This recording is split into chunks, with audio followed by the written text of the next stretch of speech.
Hello everyone, Hunter back with another new video, and in this video I'll guide you how to use Humanoze AI and Detectable AI application. So first of all you need to install, then tap the open button, then you can see here. So simply type your Humanoze, then you have to give the text here, like for example I'm just going to ChatGPT. Write a 100 paragraph words. So I'm just writing something, I'm just copy it. I'm not sure.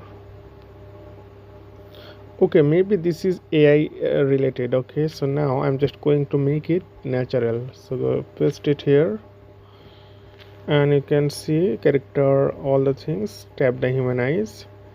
So it will be transformed as a natural, like no AI or others people, they never detect that it's from AI. So actually this way you can use this. So rehumanize, you can also do it again. So original AI score 100%, and it's, you can see, final AI score 0%.